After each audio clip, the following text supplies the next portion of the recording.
जयंत पाटील, जितेंद्र आव्हाड यांची एकनाथ शिंदेंसोबत बैठक. अर्थ खात्यावरून शिंदे विरोधी भूमिकेत असल्यानं बैठकीला महत्त्व. 2 दिवसापूर्वी जयंत पाटील यांची फडणवीसांसोबत बैठक. पवारांची एनसीपी सत्तेत गेल्यास जयंत पाटील यांच्याकडे अर्थ खातं येण्याची शक्यता. महायुतीत अर्थ खात्यावरून घमासान. राष्ट्रवादीला अर्थ खातं देण्यास शिवसेनेचा विरोध. शिंदेंनी शहांपुढे भूमिका मांडल्याची सूत्रांची माहिती. तर अर्थ खात्यासाठी दिल्लीत चर्चा करणार, मुख्यमंत्र्यांना भेटणार, तटकरेंची माहिती. 1.5 महिन्यात राज्यात आणि केंद्रात मोठे फेरबदल होणार. TV9 मराठीला दिल्लीतील सूत्रांची एक्सक्लुझिव्ह माहिती. फडणवीस आणि शिंदेंच्या दिल्ली वाऱ्या वाढल्यानं सूत्रांच्या माहितीला बळ. पार्थ पवार यांची काल वर्षा निवासस्थानी मुख्यमंत्री फडणवीसांसोबत भेट. सुनील तटकरे आणि प्रफुल्ल पटेल यांच्या भेटीनंतर पार्थ पवार यांची फडणवीसांसोबत बैठक. सूत्रांची माहिती.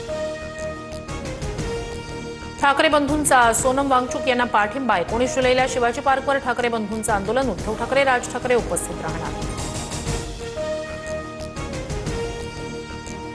सामाजिक कार्यकर्ते सोनम वांगचुक यांच्या उपोषणाचा 20वा दिवस. पेपरफुटी प्रकरणी केंद्रीय शिक्षण मंत्र्यांच्या राजीनाम्यापर्यंत आंदोलनावर ठाम. 20 जुलैला संसदेवर काढल्या जाणाऱ्या मोर्चात सामील होण्याचं जनतेला आवाहन.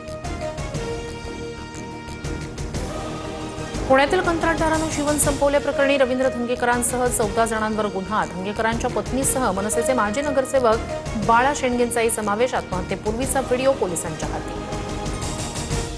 विदर्भासह मध्य महाराष्ट्र आणि मराठवाड्यात आज तुरळक ठिकाणी सोसाट्याच्या वाऱ्यासह वादळी पावसाची शक्यता.